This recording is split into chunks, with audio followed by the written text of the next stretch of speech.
Christopher, welcome to the show.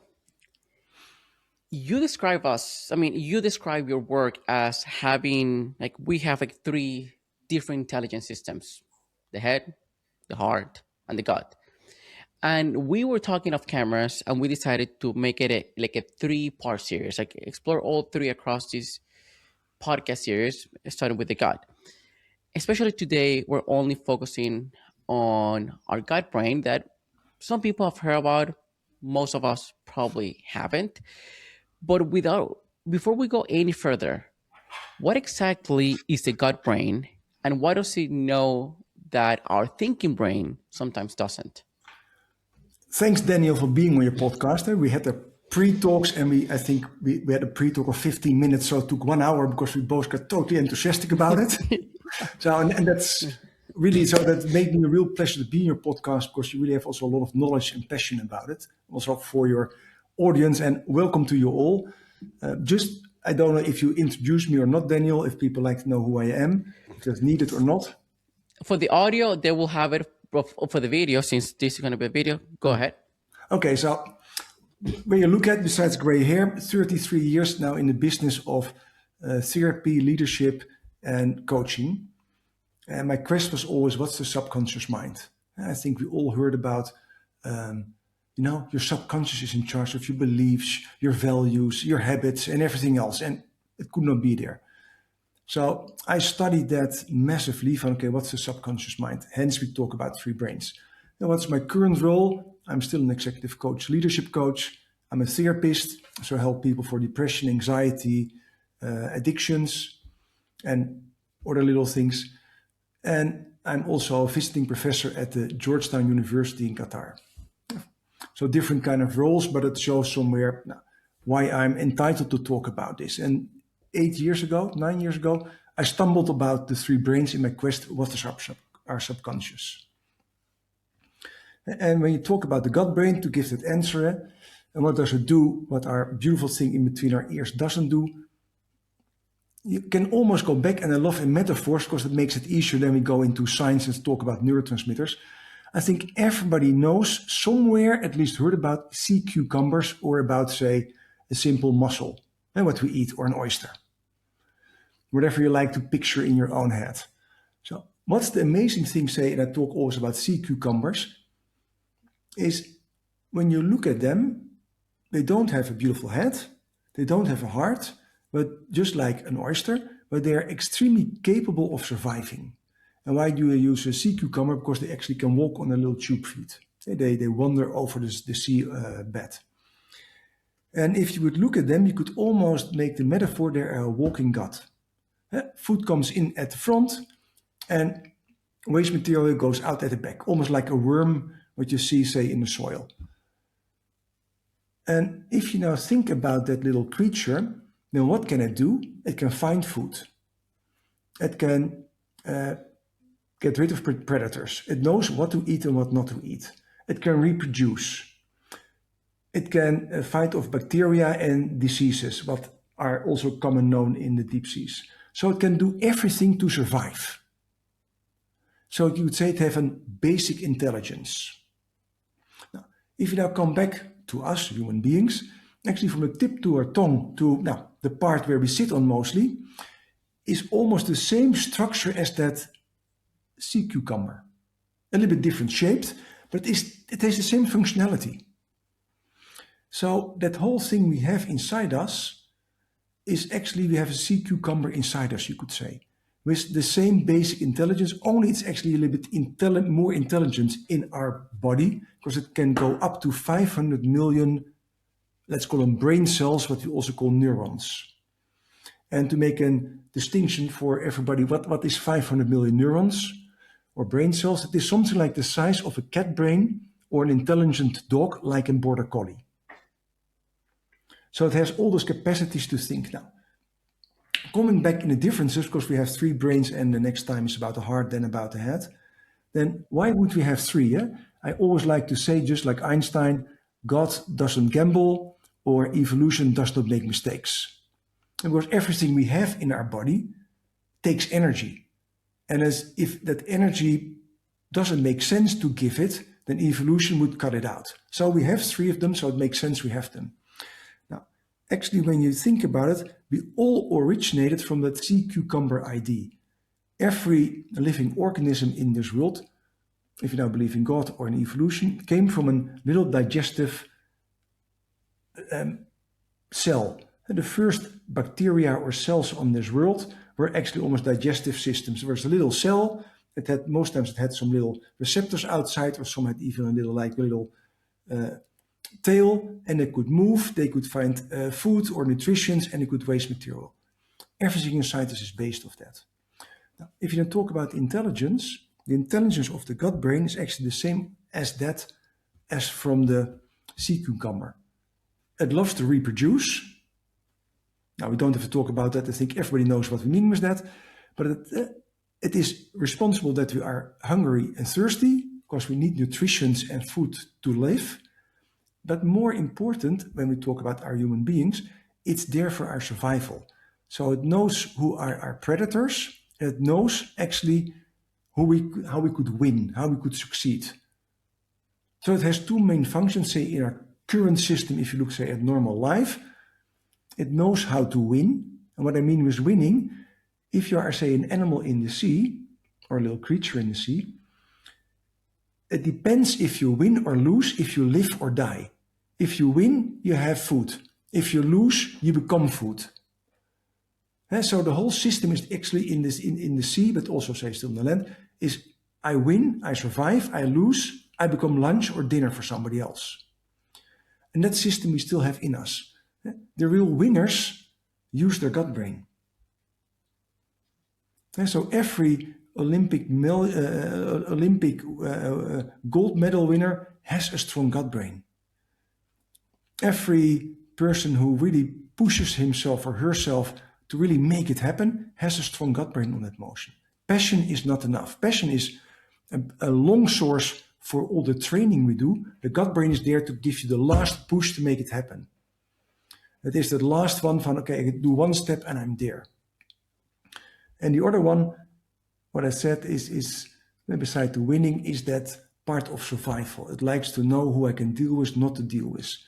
So it uses actually the whole system we have, our head and our heart, to make that happen. If you like to win, it helps you. If you have a beautiful thing in your head, it helps you think, how can I win? So the gut brain is using our beautiful thing upstairs in between our ears to give all the plans and ideas to win, to succeed. And the gut brain has actually, you could say, two default states. In that part, it believes it can win. So hence, I take action, I dare to do things. Or it has a state from, hey, I cannot win. Okay, so that means I need a different strategy. I need more submission, I need more companions, I need a group, I need something else, I need other kind of strategies to get my things done. And so there are from a position of the lion, I can, or more from the position, I'm the best advisor you can have, and I cuddle up to you. I'm the second man, the third man, or the fourth man, so I'm protected by you. And those are the main functions actually of your gut brain if you talk about it in our human life. I hope that makes sense to you, Daniel, and to all your listeners, because I try to make it simple before I dive in all kind of biological explanations. Yeah, it kind of sort of makes sense. It's just, it seems to me, or sounds like, that that's kind of the first brain we develop as species, as human species, right? It's almost like our primal brain, Yes. only focus on our survival. Yes. Basically eat and not get eaten, Yes. in a nutshell, and reproduce, obviously. Um, you mentioned towards the end of your answer how every gold medalist or every successful person has that strong gut brain. I've never heard the term of having a strong gut brain. What does it mean having a strong gut brain, and how can we develop, especially since we when we think about becoming an elite person, a high performer, we think about the mindset. We all think about, okay, how can we just rewire our brain? How can we just reframe things? It's all about from the neck up. and also how to deal with emotions, how to be more emotionally regulated. That all of those things we're probably going to see or talk about in the upcoming episodes with the heart and the head. But I've never heard that God, having a strong God brain, can help you get there. So how do we develop a strong gut brain, and what does it even mean? Kijk, why we don't talk about gut brain or heart brain is because, I mean, before I like to go into all the conspiracies, because it's not used in normal science worlds or in the guru world or in the influencer world. And just to make it clear, I didn't invent it's a brain. I'm not a neuroscientist. So Michael Gershwin, he's a real doctor and a real neuroscientist, etc., already wrote a book in 98, 1998, so that's almost 30 years ago, The Second Brain. And it is based on his 30 years of research in the enteric part, so underneath the diaphragm. And he came aware with 100 million neurons or brain cells around the small intestine. And the other 400 million are actually in the whole abdomen, connecting with each other. And they're independent, and that's really important to know for everybody when you talk about this. They're independent in decision making from everything upstairs. So there's a test done where you only have a small intestine with, say, the brain cells, nerves around it. They put a little pellet in it, and the pellet gets, say, pushed out and propelled to the end of the other part of the small intestine and get now, say, let's pooped out. It does it without actually connecting with a head or a brain. It just recognizes something. There's something inside me what I don't want. Then it makes the decision, what will I do with it? I will push it out. And the small intestine only can one way in going out. And then it starts giving signals to the muscles in the small intestine to propel it out. That's an intelligence movement because it makes a decision based on an environment. And it can do that independently from the head. And so even if you have, say, your spinal cord broken, please don't. Your gut and your gut brain can still function. It's the only organ system that can function really without using the head. You can be brain dead and your digestive system still keeps on going. Now, having said that, why is not the brain used so many words, although the heart brain comes a little bit more in? In my opinion, because the moment and we is not we, you and me, Daniel, but say medical science start acknowledging we really have three brains, then just imagine what would it mean for our medical world? What would it mean for our psychological profession? That would mean we have to acknowledge that cognitive behavior therapy, CBT, what's only in between our ears, is only talking to one part of our three wisdom centers and actually ignores the heart and the gut. So it would means a massive shift in the psychology. It would mean a massive shift in the coaching world. But it would also mean a massive shift probably in the medical world, because they cannot say only everything is happening in your neuroscience in your head. The amygdala, the hippocampus, etc., etc., etc. At least that's my idea about it, why it is not known. Now, how can you train it? And then it is actually, if you think about it, it's rather a strange thing because you have to ask the question, what is good for me? What do I want? And ignore the needs of everybody else. So as an example, I once worked with two sisters who were, say, really high in sports. And one was really the winner in sports, and one was, say, always coming number 3, 4, 5. Physically, they were almost the same. Training-wise, they were the same. And now I'm going to describe you how they came to my sessions. One sister comes in and says, "Hey, Christopher, how are you doing? I hope you had a good week. What did you do today?" And we had a chat, and I spoke about her. She talked about me, asked questions about how I was doing, etc., etc., and we went on with the coaching. The other sister comes in and says, "Hey, Chris, I'd like to talk about this today, and this I need help with." So how are you going to do that? We have 45 minutes. Which of the two sisters do you think has really a strong gut brain? That was complicated. I would say probably the first one, maybe. No, the second one. Because Really? in whom is the first one interested? In Okay. me. Got The first one is sure. social. The second one is totally egocentric. Hmm. The second one comes in. Hey, Daniel, I have this issue. I'd like to talk about this today. We have 45 minutes. It's only about her. She uses me to get her objectives done. That's really a gut brain. That's why she was always number one. It was always about her. How could everybody else help her to get her goals done? The first sister I spoke about was social, interested in me, talked about me, was talking about other kind of things, talked about her teammates. So she was good, but they were both in individual sports. They were not in team sports. Let's make that distinction, by the way. Mm-hmm.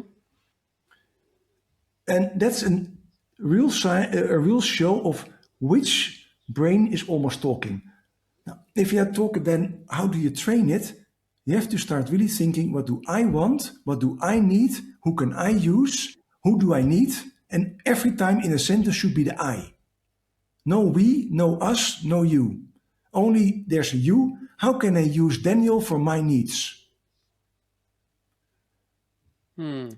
On that That's moment, you're interesting. training your gut brain. So training your gut brain is really thinking just like that. Think about the sea cucumber. The sea cucumber, there are two sea cucumbers in the sea on this moment, A and B. And they see something like food. So who's going to get the food? The one who thinks the most about him or herself runs the fast, pushes the other away and gets it. The one who says, let's share, will never get it. Hey, why don't we share this? Whop, I put it in my mouth, swallow it. Sorry, too late. It's about who's first. When there's only Hmm. one chair, who gets the chair? Do you know that little exercise what you did as kids? Maybe you did it not as kids. So you have, say, a number of kids, say 10, and you have 9 chairs. And they all walk around the chairs and do a little song. And then at the end, when the song is stopped, you all have to jump on a chair. The person who wins most times, which kids wins, is almost the one who has the strongest gut brain. Who runs the hardest, who pushes the most, who is the sharpest, where's the chair, who speeds up, who is slowing down, who's maybe pushing the person next to him to get a chair. That's the person who wins. So if you like to train your gut brain, you have to start thinking really like winning and losing and no gray in between. So not thinking, if I do this, how will it affect Daniel if I do this? In my mind, is that who cares about Daniel? I need him, I use him, and I spit him out later on. So you should almost start thinking everything else is toilet paper. Because what do you do with toilet paper? You use it and flush it through the toilet. So you train it in a gentle way, and not become an egocentric, narcissistic peep, by asking the question, what do I need? Who do I need? What do I want? How do I get it there? What will stop you, I will right away say it, what will stop you is the socialization a lot of people got. Don't only think about yourself. Don't take your food first on the plate. Don't put all the nice things only on your plate. This I talk about my own upbringing also as with a sister. Sharing is normal. Don't put all the beautiful things on your own plate. So we're brought up in a social community because we as human beings actually are proud to be social animals. Because if we are born, when we are born, the only thing that makes us survive is being social. Because if our parents don't love us, we're dead. We're totally helpless when we are born. We cannot walk, we cannot get our food, we can do nothing except shitting our diaper and screaming and smiling and laughing. And the last two are to bond with your parents, smiling and laughing. The other two are more primal needs. A giraffe that gets born can walk within half an hour. A zebra that is born can run within half an hour. Why is that? To outrun the lion. They're born almost independent. At least they can walk and run by themselves. We are not. So we are actually also biologically primed to be social. So that me, myself, and I bounces also with our biological and social nature. Therefore, for a lot of people, it's really hard to do so. Does it make sense what I'm saying, Daniel? Because for me, it makes Yeah, totally sense. But I can also yeah, yeah. say maybe you go too quick. No, no, no, no. It makes sense. And I have so many ideas, or so many thoughts, so many thoughts.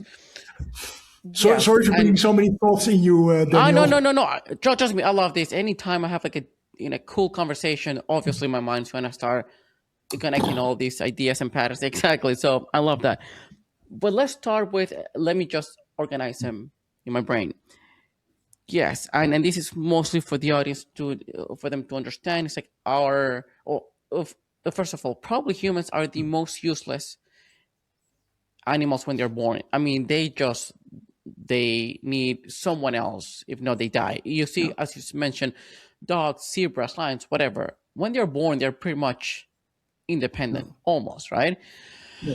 But but here's the interesting fact. One, I did not know that level of obsession, like how bad do you want it, makes your gut brain stronger, because I think it rewards your entire system. Okay, that's our goal. We're going after it, but still, you're still involving the mind. You're still involving the head Yeah, to train your uh, yes, to to interrupt train. you, that's totally true. Uh huh. Okay, we are one system, eh? We are one True. system. Our gut cannot live without a beating heart. We cannot live without our brain because then we're brain dead. So what does the gut brain do, and the heart brain too, and head brain also? They're interconnected with different kind of systems.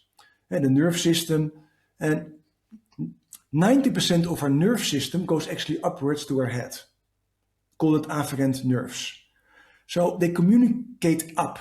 So the gut and the heart communicate up, and when we talk about the heart, we talk about what they do. They communicate up from I want this. Because if you have cravings for food, where do you feel the cravings for food? In your head or in your stomach? In your Stomach. stomach. And it sends a signal upstairs, I'm hungry. And then depending what the cravings you had, it can be chocolate or just a salad or coffee or tea. It communicates upward what it needs. So if Hmm. it says, hey, I like to win, it will signal upwards, how do I get that? And this one gets there. To make it clear for everybody, just imagine tomorrow you have an extremely important meeting with one of your clients or with your boss. And really, a lot of things are on stake. How you present, what you present, how you talk about it, etc. It's really important. And you have just bought a new house, a lot of mortgage, and you actually have two little kids. So that meeting is really important. How many people would ruminate during the night about that meeting and already replay that meeting in their head 20,000 times during the night? What Probably we most call people. anxious. Yes. Yeah. Why is that, Daniel? Your So we're gut getting brain, ready. your gut brain likes to win. And it knows if I lose, new house, high mortgage, two young kids, there's a lot of stake. As Eminem was singing, you have one chance to grab everything in the world. Would you grasp it or not? So that gut brain says, I'm nervous. Tomorrow is the day, is the final. Tomorrow it's all in there. So what it does, it sends signals upstairs. Please, head, give me a strategy what I should do tomorrow. Can we predict what will happen tomorrow? No. No. So this one keeps on giving all new kind of strategies. Because the gut brain likes to have 100% certain, almost clarity. This is the way I should do it. And it will never get 100% clarity because we cannot predict 100% clarity. So it will keep on signaling, yeah, that's a nice idea, but I don't know if it works because can you give me a guarantee? No, cannot give you a guarantee. Okay, give me another story. Okay, another story. Other story. 100% guarantee? No, give me another story. So the gut brain is actually making us anxious. Because if you're anxious, where do you feel it? In Probably your my chest or my stomach. yeah, Both. in your stomach. In your stomach, you feel a little bit, say, your stomach crunching. You feel it there. And what does it do? Because if your stomach crunch, your heartbeat goes up. Why does your heartbeat goes up? Because it's preparing to bring the blood flow to all the main muscles for the fighting or running away. So the heartbeat Hmm. goes up. So Okay. to make it clear, so that's what it is. So And when I say to ask the questions, what to train your gut brain, what do I want, what do I need, who do I need, etc., is more to get into the system, the I questions. And without then thinking, what does somebody else think of it? Okay. That is more for the different strategy when we talk about the heart. Cause so this is interesting because I'm a runner, and if for those who are runners, they would know that before a race, our bodies really need to take a dump. And what I've come to learn and realize is just our bodies are preparing to just it's just make it us to make us lighter to just because we know we're going to run long distances. So it's the same thing, I guess, when we are about to give a presentation and And we feel nauseous. it Like doesn't like to make you. It doesn't make you like you lighter. Eh? What it likes you to stop for a lot of times is digestive. The okay, moment you release the digestive system, it takes less energy because digestion takes a lot of energy in your body. Digesting food takes a lot of energy. And if you're nervous, by the way, yes, it likes to release it because it likes to put tension on there. But it likes also to release everything that is taking energy. Let's get rid of it right away. Therefore, we have to go to the bathroom multiple times. yeah, Makes sense. yeah. And there's another thing when it comes to because this is the part where probably could help people understand not only their gut brain but to understand themselves more. And I don't know how I'm gonna dive into it because I have a couple different ideas, so I have to choose between Yeah. one and the other. The first idea is you said, okay, we need to tell them what we really want. But then here's the part where it gets really, really tricky. Most people think they know what they want, which is based on societal expectations. And of course, we're going to read more about the heart and the head. Yeah. We're going to learn more about it later. But many times, I guess, imagine that my goal is to get to be a VP at a company Yeah. or to buy the big house or to buy the boat or having the watch, right? So so Or win people your can race become. in running. Oh yeah, yeah. Well, but I guess when it comes to running, it's a little bit different because if you're doing sure, but I think that what happens a lot is that we tend to think we know what we want, and and we push hard, and once we get it, we feel empty, right? It's like there's a lack of alignment. Yeah, sure, we train our gut to do so, but if it's not aligned with our heart brain, then it doesn't matter. I mean, you can still accomplish, and that's why you have millionaires and billionaires being miserable afterwards, even though they have a strong gut brain, they have a strong willpower, they have a strong mindset, and yet they don't they don't achieve it. So I guess when you and I spoke of cameras a couple of weeks ago, all those three have to be aligned to really have Yeah. a fulfilling successful life. But before I dive into that, one thing that I want people to understand, and especially something that we experience, is our guts are the first one to it's the first one to react to the outside world before we even realize it. So many times, and I'm really questioning whether I should dive deeper into this because I'm reading this book called "It Didn't Start with You." It talks about Mhm. epigenetics and how family trauma can just carry over through the DNA from your Yeah. grandparents all the way to you. And many times your body, because we are very adaptive, Yeah.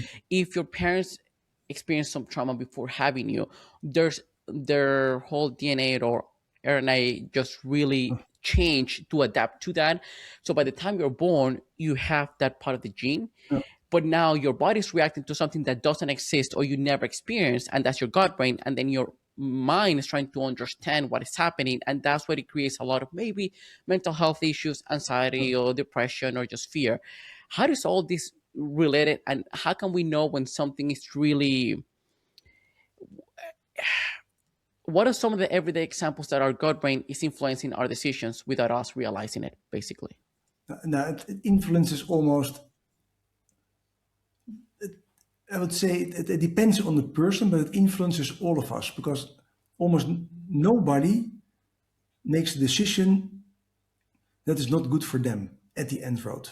And when we talk about the heart, we will become aware that's not totally true, but at the end, we all like to do our own things. So it influences what do you eat.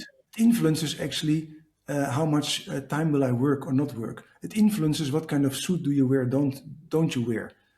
It influences actually in all the states in the thought of in every encounterment, it will do an assessment. Is this safe? Is this dangerous? And how do I win?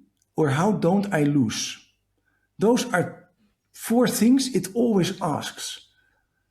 And from there, it makes a decision. If you go to, I love that example to make people aware how it works. So in the morning, you make a shopping list what you're going to eat tonight.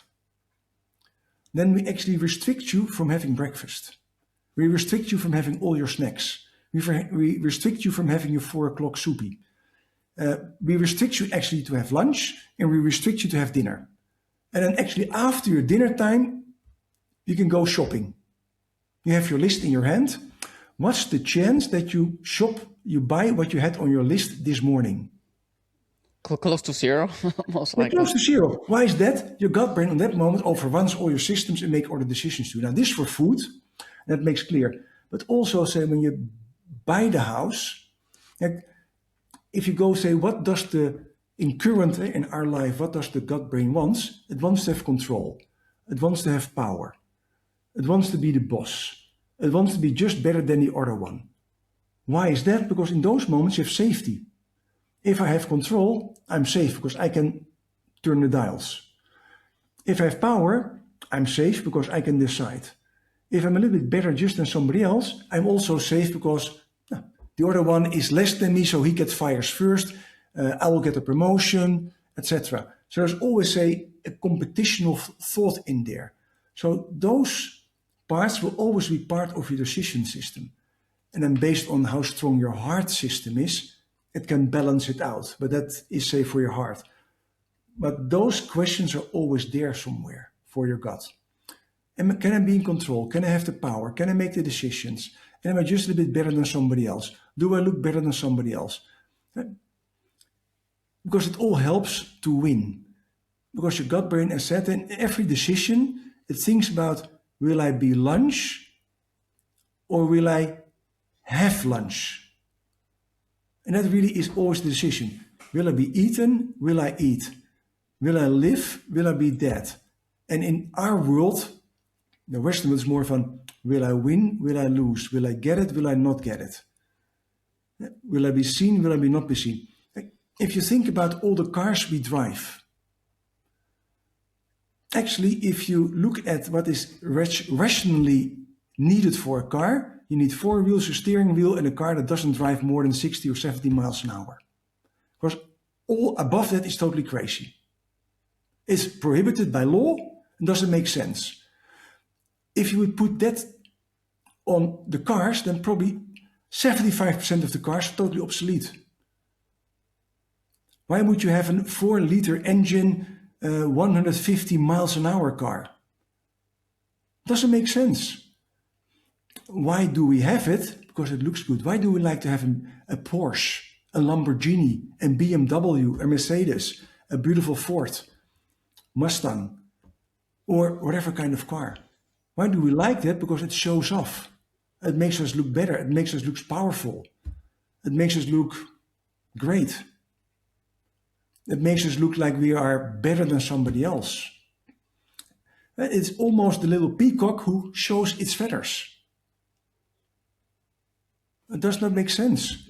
Rationally, it does not make sense. For the gut brain, it makes sense because it shows I'm in power.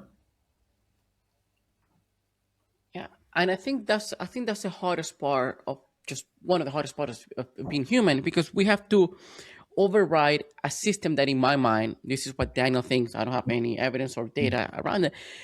Override a system that hasn't updated to modern world. Right? It's all about our survival. It's all about even. It's like it's almost like I focus a lot on how our bodies react, our bodies and our minds react to emotional danger, social danger, psychological danger to our bodies, our minds, is it feels as threatened as physical danger. Yeah. So even if we are not being chased by a tiger, by a bear, or anything like that, our physical well-being is more times than not, or most of the times, like pretty okay. But our bodies are reacting to, oh crap, I don't want to send that email, or I'm avoiding that conversation, or I need to ask this person out, I'm terrified. So it seems like our bodies are really reacting to a danger that is almost existential when in reality it's not. So I think that's one of the hardest part, because it can stop us from achieving the life we want. Sure, we can use it in two different ways. We can just become obsessed with something that we want to achieve, but at the same time, it can keep us stuck because we think, "Oh crap! It's our primal brain will win 9 times out of 10 or 10 times out of 10 against our rational brain. It's just because it Yeah. can control more than what our minds can. Yeah. So in those moments, and this is the part that is so complicated and so complex for humans, is when our guts react, whether it's we're in a weird social setting, or we're sensing something that we don't even know if it's truly there. How do I know whether it has detected something my conscious mind miss? Because our conscious mind will miss 99% of the things we just gather, or whether it's recognizing something from my past that is not actually happening right now. It's like, as you said, that our brains are trying to predict.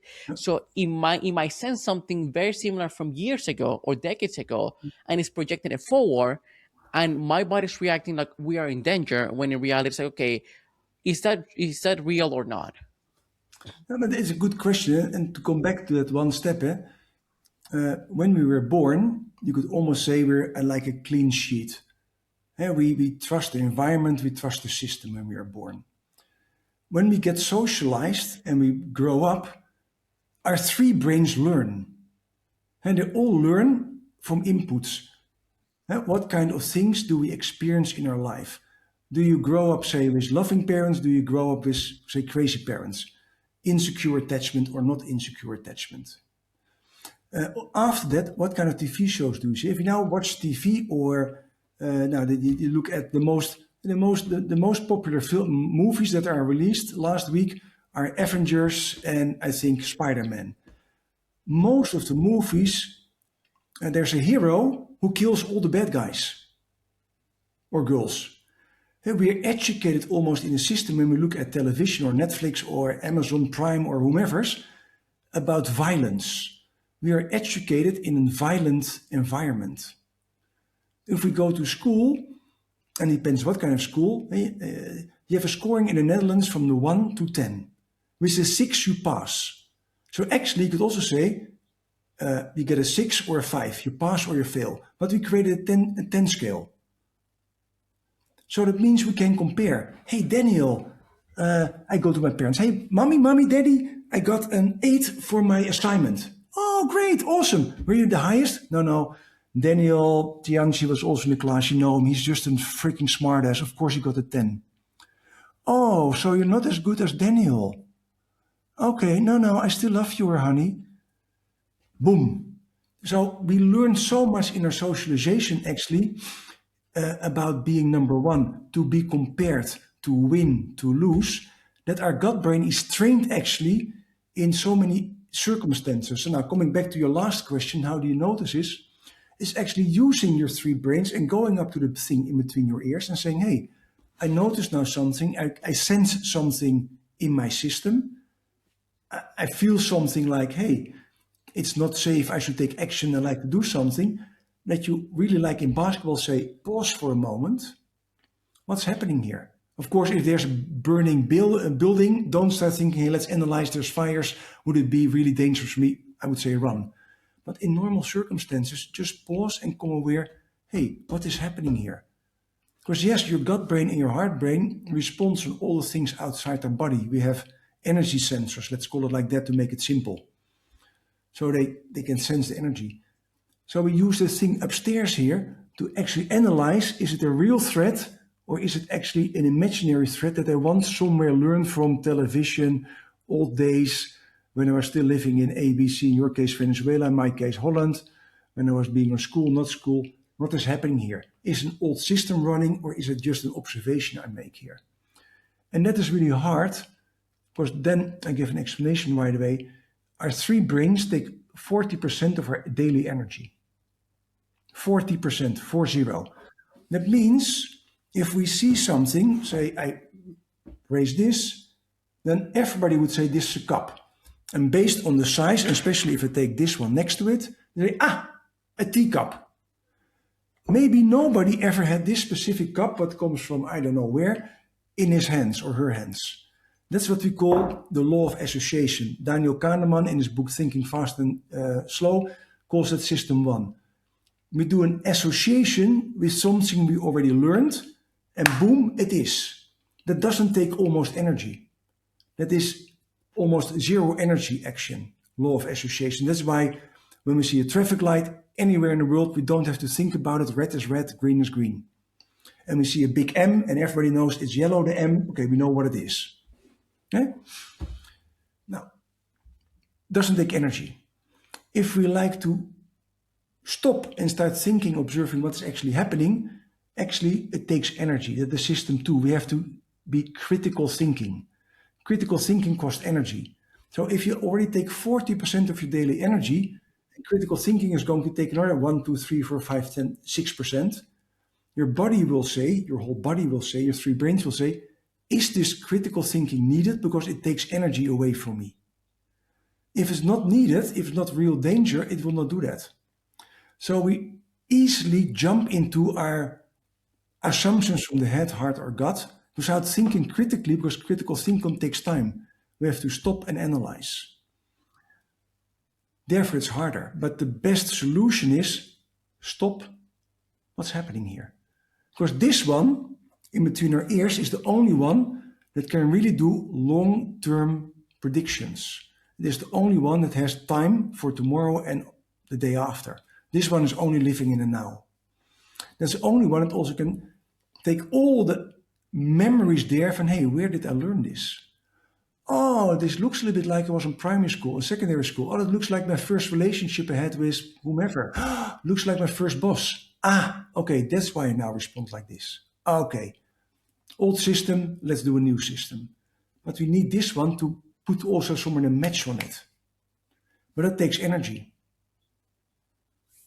Okay, so it I sounds hope like, and I this is make it clear, Daniel. yeah. So it sounds like time is just a construct of the mind because Of here, the yes. body lives in Is yeah, now. the body lives in the present moment. Okay, so we have that, and I guess that's why. And obviously, we're going to explore way more once we attach to the other brains. Because when I read about you and you talk about the three brains, I thought, okay, cool. So the head is the rational brain, the heart is a limbic brain or emotional brain, and the gut is a primal brain. It's just like and those three deeply connect, and obviously the head brain of the mind, the rational brain is the newest one, is the youngest one of in an evolutionary Yeah, from an evolutionary standpoint. And that's what it makes it so, I guess, so hard because we for millions of years we relied a lot on our gut brain, and then maybe for thousands of years we relied on our heart brain or our limbic brain in terms of the emotions, and then just recently we're just trying making sense of everything that happens inside of us, which sometimes it's like, okay, should I trust my gut, yes or no? Well, it depends. Is it coming from intuition and alignment or just fear of something that no longer exists? As you yeah, said, oh, I gave my grades to my mom, but this other kid had like a higher grades. Now my brain will create a story around that. For me to gain love from my parents, I yeah, need to have good grades, and then I'm going to become an overachiever without even knowing. And yeah, this is just like a lot deeper that we'll definitely explore later. But since we're getting close to an end, and this is something that I want to not only understand but just help people that probably, if they could take one step, is If somebody's listening right now and they want to become better at listening to their God or hearing their God, and to be better at discerning what exactly serves them and what not. Because if we listen to our God every single day or all the time, we're probably never going to leave the house. Once again, he's No, trying to. yes or no, it will leave the house. Yeah, it's a good question. As I said, from a rational standpoint, the best thing are those questions. What do I want? What do I need? Who do I need? What should I do for that? They're partly internal questions, but they help you to get a clear statement. What do I want?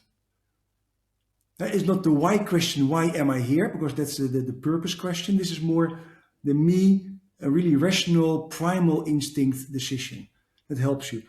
If you start from a somatic standpoint to start listening to your gut, is really start honoring it. Like we all listen to our gut when we like to go to the bathroom. So we already have that quality to listen to, say, the signals of our body. But there's only, say, if we're hungry, if we like to go to the bathroom. It means we have to start listening when we see something, do something, talk something, really almost. When I learned this for the first time, the person who says it, Chris, it's extremely simple. I said, love that. He said, you put your hand on your tummy, and when you have something in your hand, and say this is a teacup, you say, okay, do I really want to have a tea now? And feel what's happening inside your tummy. He said, so start becoming aware, start listening to the senses, because it will communicate. And that is now, I talk now about tea, but it's the same. Do I like to buy this share? And then, oh wow, but it makes me feel nervous. Okay, then probably not, because it has a high volatility. Do I like to have this new job? Hey, how does it feel for me? So I start really becoming aware of those senses, because you will feel then, say, let's call it security or anxiousness. You will feel if you get the energy from it, or if you actually feel depleted from it. You feel the energy moving, I like it, or you like to feel the energy moving, I like to go away from it. So you start in tuning your own body sensation. And say, I learned it, and in the beginning people looked at me crazy, because then I was, say, shopping, and I picked up something I like to buy, a can of, now say, mice, or actually asparagus, was like asparagus. Shall I buy this asparagus? And I put my hand on my tummy. Do I like to buy this asparagus? And what I did even in the beginning, I put a pot of asparagus on my tummy, said, do I like this? Almost to sense it, to feel it. Now people in the shop thought, okay, or the lunatic. But it helped me to get really aware of my internal senses.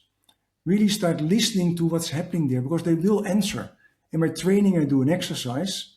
It's almost the same. You put your hand or two fingers really on your navel. You ask, do I like this? And you become aware, it gives an answer. And actually the exercise, we do it first on the head, then the heart, then the gut. And we use it first with your own name, and then with a nickname, and then with an objective. And people come aware, hey, I come aware, I start communicating. It's happening. Now, if you like to have the simple solution for that, all your listeners, you can just Google me on Three Brains Intelligence or on my name, and you find probably the exercise on my website somewhere, or in one of my books that are rather cheap. It's extremely simple exercise to start training yourself.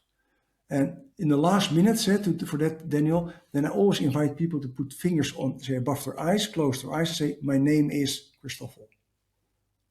What do I notice here? You put two fingers on your heart, and say, hey, my name is Christoffel. What do you notice in your heart? You put two fingers on your gut, and you say, my name is Christoffel. What do you notice there? And you come aware, you notice, most people notice three different things. Then do the same with a nickname. A nickname when you were young. And my name was sometimes Stoffel or something else. Hey, my name is Stoffel. My name is Stoffel. My name is Stoffel. What do I notice? Then you calibrate actually with your senses. And in the third round, you say, I like to invest in Microsoft stocks. My head says, why would you go in Microsoft? Okay, but that's an answer right away. My heart says go in Microsoft. My heart says no, because I'm an Apple fan. Sorry, people. And then my gut says go Apple. Do I like to buy Microsoft stocks? It says no. It says it's already on its max. So it gives answers. And the moment you have those answers, you can start calibrating also your three brains. But this is actually helping also your gut brain to do. So I actually gave you a whole long answer, Daniel, on this for all your listeners that you right away can use it already instead of having a little snippet. Hmm. Well, it's funny because I was going to ask, but then you just answered the question, which was like, what's one thing you would ask him to practice over the next week? You said it. Okay, Uh, done. yeah, there you go. It's like, that was the question. I would just add a little bit of caveat or there's nuance in terms of your exercise, because imagine I see a girl I really really like. It's like, okay, should I ask her out? Obviously, I want to, but the fear and my stomach just really Yeah. kind of shrinking. It feels like there's a lot of fear around it, because once again it's just fear of rejection of, or it's not even fear of rejection, is what that rejection would mean to us. And this is very unconscious, like, okay, maybe I'm not worth it, maybe I'm not enough, maybe I'm not, and that will definitely explore more in terms of the emotions and how, one emotion might mean something, but then our heads are trying to understand all of it. So even though I do agree a lot that our bodies know best what we need or what we want, once you start involving these other brains or this other situation from our past, it could be very very hard to make a decision, because as I said, if we only trust, or if we only listen to our God, there's a lot of things we'll never do because fear will take over, and our gut brains are trying to predict an outcome that is impossible to predict, and it wants to keep us safe. So from an evolutionary standpoint, being rejected by someone being it means being outcasted. If I'm being outcasted, I'll die, and it's trying to prevent from that. So it's tricky, and I think that's why using all three brains will help us Yeah, live life I better. like to interrupt you in that. It is asking the question. Kijk, the moment you see, say, an person from that you like to ask out, then we make a story already in all the things. I like to ask her or him out. Oh, but she or he is really awesome and probably above my scale. So probably I get rejected. Then I feel shitty about it. I make myself stupid. So most people, when you make a whole story before they even asking themselves the real question, do I like to ask that person out? Shall I walk towards that person? So the solution is ask one question. If you ask one question, shall I ask that person out? Yes, no, yes, no, yes, no. Is that person probably going to say yes, yes, no, yes, no, yes, no? What should I do to make it a yes? Yes, no. So it is actually making your whole story in different kind of steps. Why do people get anxious? Because they cluster all those questions in one big story. And the story a lot of times has a negative outcome. But if you dissect it in all little different steps, just like how do you eat an elephant in little slices, just like a salami, okay? You have to ask, hey, I see a great person. Would I like to go out with her or him? Yes, yes, yes. Okay. Would it be realistic that that person says yes? Yes, yes, nah, I don't know. Okay, that's still positive. And actually, we don't know because how do you know that somebody says yes or no? And when you look at the movie Hitch with Will Smith, you know that let's call it chubby guy because that beautiful girl who's millionaire. Because actually, there's the same awkward. Every assumption makes an ass of you and me, so never assume in that part. No, so it's actually not asking a question, will that person say yes, because that's not in our control. So the only questions you should ask yourself about where do you have control over? What shall I wear? What shall I say? How shall I walk? What is my opening line? What's my closing line? What will I? How will I respond if you say yes? How do I respond when she says no? What do I do? All things you can control, you can ask this about. The moment you start putting into the story things you cannot control, it becomes horrible. Because then you ask actually answers about what you cannot control, and it could make you nervous. Oh wow, will I ask Kate Winslet out? Hey, she's a famous actress. She looks amazing. What would you like to do as a coach who was originally from the Netherlands? Probably it will be no. Okay, I will not walk up to her. The whole story is already there.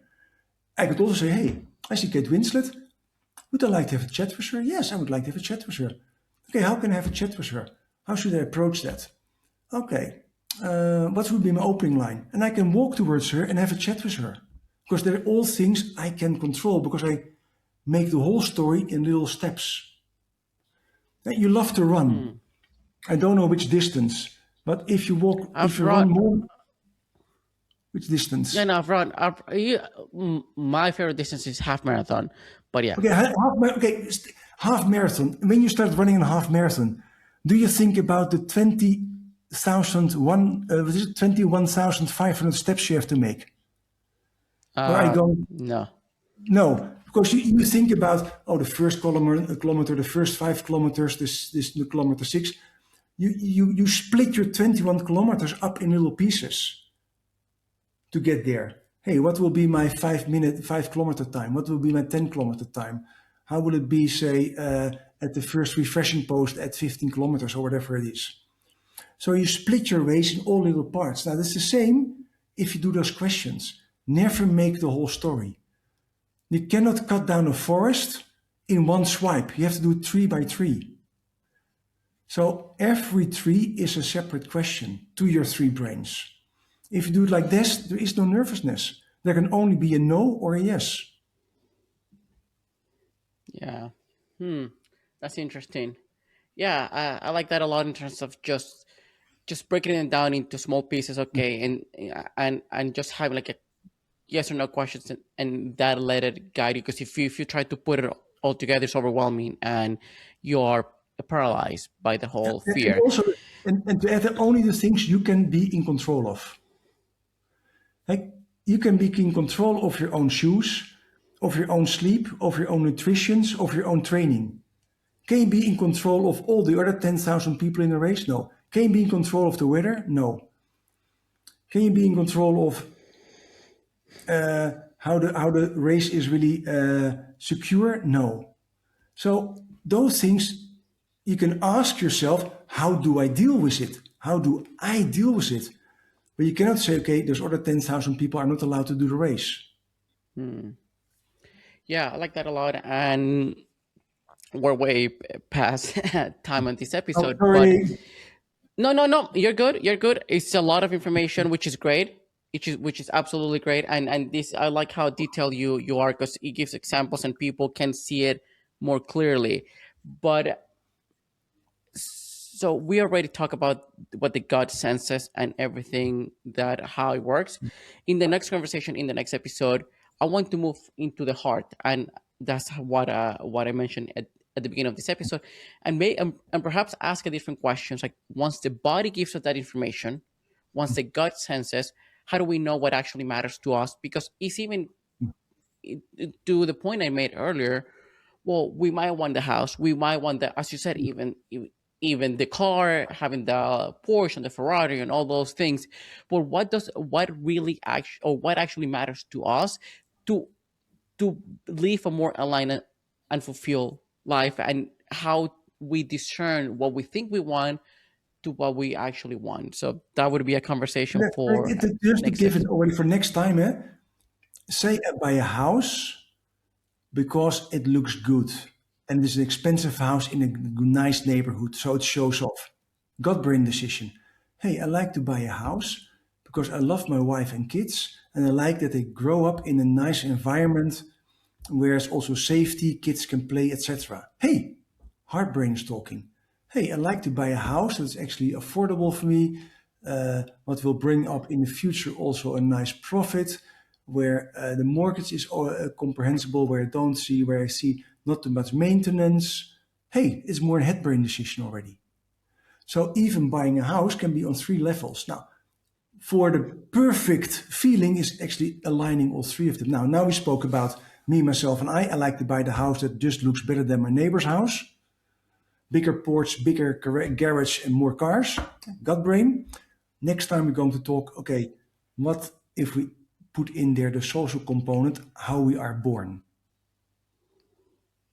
Yeah, perfect. So that's excellent segue to the next episode. And yeah, I'll see you and the audience next week or next episode to talk about the heart brain and how those two are connected, and then we'll finish with the head one. So, Christopher, thank you so much for your time, and I'll talk to you very soon. Thank you, Daniel.